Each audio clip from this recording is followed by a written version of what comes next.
Assalamualaikum warahmatullahi ta'ala wabarakatuh. Pertama-tama, marilah kita panjatkan puji dan syukur kehadirat Allah Subhanahu wa Ta'ala karena telah memberikan rahmat sehingga kita dapat melaksanakan tugas ini. Perkenalkan, nama saya Tine. Saya sebagai moderator dalam diskusi materi yang berjudul Pengembangan Teori dan Praktek Pembelajaran dengan Model Pembelajaran Based Learning. Baiklah, langsung saja kita mulai dengan membacakan basmalah bersama-sama. Bismillahirrahmanirrahim. Selanjutnya, penyampaian materi yang akan disampaikan oleh teman saya yang bernama Nita Puspita sebagai pemateri pertama. Dan selanjutnya, pemateri kedua oleh Susilawati. Bismillahirrahmanirrahim. Assalamualaikum warahmatullahi wabarakatuh. Terima kasih kepada moderator yang telah memberikan kesempatan kepada saya untuk menyampaikan materi. Materi yang akan saya sampaikan yaitu tentang pengertian pembelajaran problem based learning atau yang disingkat dengan PBL. Kedua, tujuan pembelajaran PBL. Ketiga, kekurangan pembelajaran PBL. Keempat, kelebihan pembelajaran PBL.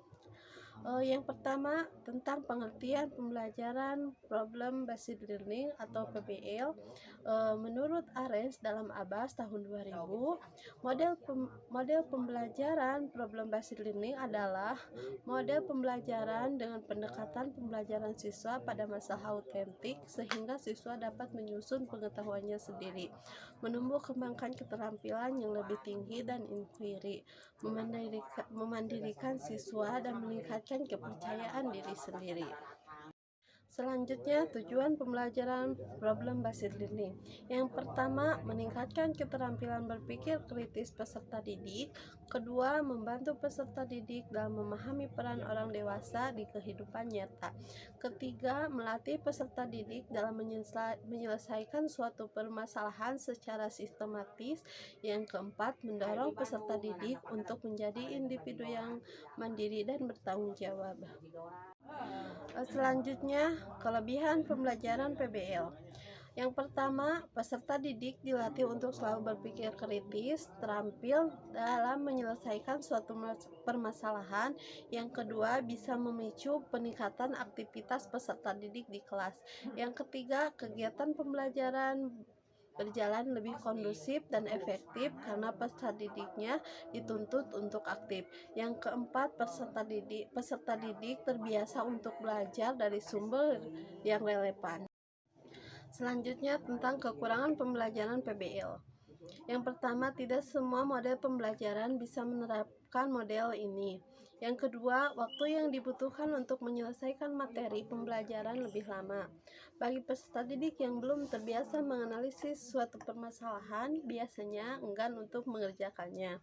Yang keempat, jika jumlah peserta didik dalam satu kelas terlalu banyak, guru akan kesulitan untuk mengondisikan penugasan. Terima kasih kepada pemateri sebelumnya. Akan dilanjutkan oleh saya.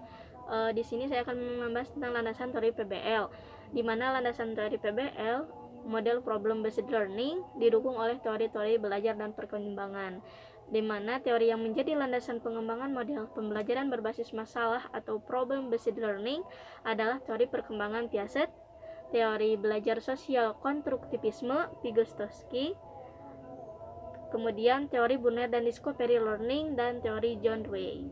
Oke, lanjut. Landasan filosofis yang mendasari PBL menurut Saveri dan Davy tahun 1996, landasan filosofis model belajar berbasis masalah adalah konstruktivisme.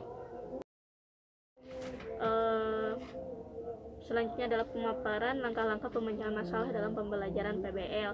Yang pertama, mengidentifikasi masalah. Yang kedua, mengumpulkan data. Yang ketiga, menganalisis data. Yang keempat, pemecahan masalah berdasarkan pada data yang ada dan analisisnya. Selanjutnya yang kelima, memiliki cara untuk memecahkan masalah. Yang keenam, merencanakan penerapan pemecahan masalah. Yang ketujuh, melakukan uji coba terhadap rencana yang ditetapkan. Dan terakhir, melakukan tindakan atau action untuk memecahkan masalah, mengidentifikasi masalah. Terima kasih. Lanjut. Selanjutnya, terakhir, di sini ada langkah-langkah untuk memulai problem based learning yang terdiri dari 9 langkah-langkah. Yang pertama, guru memulai sesi awal PBM dengan presentasi permasalahan yang akan dihadapi oleh siswa. Yang kedua, siswa terstimulus untuk berusaha menyelesaikan permasalahan di lapangan. Yang ketiga, siswa mengorganisasikan apa yang telah mereka pahami tentang permasalahan dan mencoba mengidentifikasi hal-hal terkait. Yang keempat, siswa berdiskusi dengan mengajukan pertanyaan tentang hal-hal yang tidak mereka pahami. Kemudian yang kelima, guru mendampingi siswa untuk fokus terhadap pertanyaan yang dianggap penting. Yang keenam, setelah periode self-study, sesi kedua dilakukan. Yang ketujuh, pada awal sesi ini siswa diharapkan dapat membagi pengetahuan baru yang mereka peroleh. Yang kedelapan, siswa menguji validasi dari pendekatan awal dan menyaringnya. Dan yang kesembilan, siswa berlatih menstamper pengetahuan dalam konteks nyata melalui pelaporan di kelas. Begitu kira-kira. Terima kasih. Assalamualaikum warahmatullahi wabarakatuh. Alhamdulillah, pemaparan materi dari kelompok kami mudah-mudahan bermanfaat bagi semua. Kurang lebihnya kami mohon maaf. Wassalamualaikum warahmatullahi wabarakatuh.